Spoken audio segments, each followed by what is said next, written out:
Hello friends, start with the first chapter of strength of material, that is mechanical properties of material and simple stress and strain. Now let's see different properties of material. First property of material is strength. Strength is nothing but it is the ability of material to resist its failure under the application of external force. मटेरियलचे failure resist करण्याची त्या मटेरियलची ability म्हणजेच त्या मटेरियलची strength. Second property of material is elasticity. So elasticity is the ability of material by virtue of which material can regain its original size and shape after removal of external applied load. ज्यावेळेस मटेरियलवर force apply करेल त्यावेळेस material deform होईल आणि ज्यावेळेस apply केलेला force remove करेल त्यावेळेस तो मटेरियल त्याच्या ओरिजिनल साइज अँड शेप मध्ये रिगेन होईल.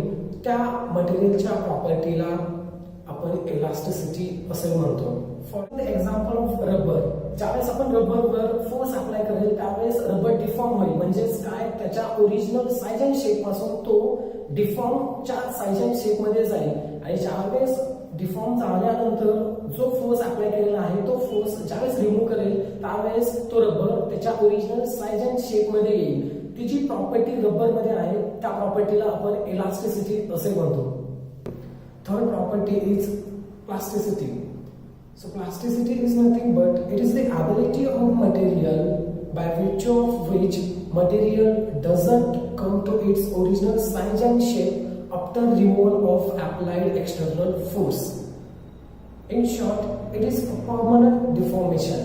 ज्यावेळेस एखाद्या मटेरियलवर एक्सटर्नल फोर्स अप्लाय केला जातो त्यावेळेस मटेरियलचं डिफॉर्मेशन होतं, पण ज्यावेळेस अप्लाय केलेला एक्सटर्नल फोर्स आपण रिमूव्ह करेल त्यावेळेस बॉडी तिच्या ओरिजिनल साइज आणि शेप मध्ये येत नाहीये. म्हणजेच ती बॉडी परमनंटली डिफॉर्मेशन मध्ये असते. तर जी ॲबिलिटी आहे त्या मटेरियलची त्या ॲबिलिटीला आपण त्या मटेरियलची प्लास्टिसिटी असे म्हणतो. Fourth property of material is stiffness. Stiffness is nothing but it is the resistance offered by a material for the deformation. So the stiffness is nothing but it is the ratio of force per unit deformation. So that is stiffness. Unit deformation होण्यासाठी आपल्याला किती amount of force apply करावं लागणार आहे तर ती जी parameter आहे त्या पॅरामीटरला किंवा त्या प्रॉपर्टीला आपण त्या मटेरियलची स्टिफनेस असे म्हणतो. Next property is ductility. Ductility is nothing but it is the ability of material to convert that material into thin wire. म्हणजेच एखाद्या मटेरियल वर फोर्स अप्लाय केल्यानंतर तो मटेरियल आपण थिन वायर मध्ये कन्वर्ट करू शकतो. ती जी मटेरियलची प्रॉपर्टी आहे त्या प्रॉपर्टीला त्या मटेरियलची डक्टिलिटी असे म्हणतो. Next property is malleability. Malleability is the ability of material by which that material can convert into thin sheet. Material ज्यावेळेस आपण थिन शीट मध्ये कन्वर्ट करू शकतो तर त्या मटेरियलच्या ॲबिलिटीला आपण त्या मटेरियलची मॅलेबिलिटी असे म्हणतो. Next property is brittleness. Brittleness is nothing but it is the ability of material by which the material can directly fail without further deformation.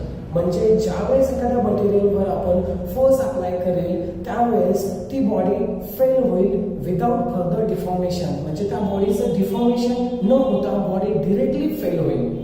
म्हणजेच याचं एक्झाम्पल जर सपोज आपण घेतलं तर ब्राईक म्हणजे वीट. ज्यावेळेस आपण वीट जमिनीवर फॉल करेल त्यावेळेस वीट डिफॉर्मेशन न होता पूर्णपणे ब्रेक होईल. म्हणजेच काय, त्या वीटमध्ये किंवा त्या ब्राईकमध्ये ब्रिटलनेस प्रॉपर्टी आहे. दुसरं एक्झाम्पल जर समजा आपण बघितलं तर ग्लास. ज्यावेळेस आपण ग्लास जमिनीवर किंवा ग्राउंडवर फॉल करेल त्यावेळेस ग्लास हा डिफॉर्म न होता डिरेक्टली फेल होईल. जी प्रॉपर्टी ग्लासकडे आणि ब्राईटकडे आहे त्या प्रॉपर्टीला आपण त्यांची ब्रिटलनेस असे म्हणतो. Next property is toughness. Toughness is nothing but it is the amount of energy or shock energy absorbed by material before failure. म्हणजे ज्यावेळेस मटेरियल फेल होईल त्याच्या अगोदर त्या मटेरियलनं किती अमाऊंट ऑफ एनर्जी किंवा फोर्स स्टोर केलेला आहे त्या प्रॉपर्टीला त्या मटेरियलची आपण टफनेस असे म्हणतो.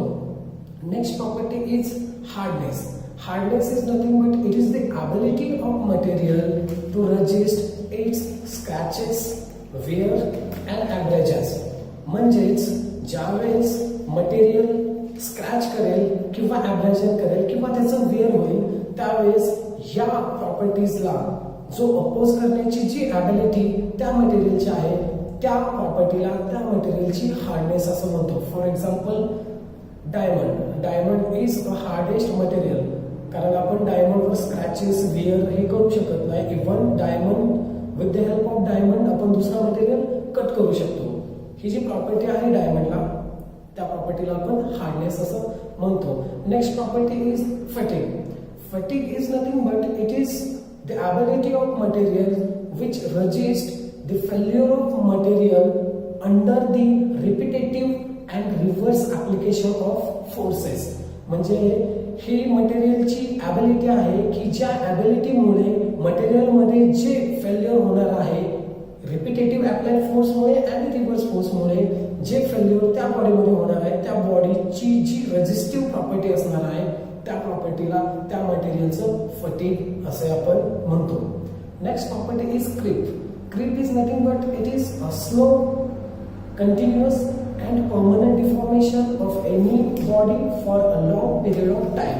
म्हणजेच एखाद्या बॉडीचं स्लो कंटिन्युअस आणि permanent deformation for a long period of time जे होतं तर त्या प्रॉपर्टीला त्या मटेरियलचे आपण क्रीप असे म्हणतो. So these are the different properties of mechanical material.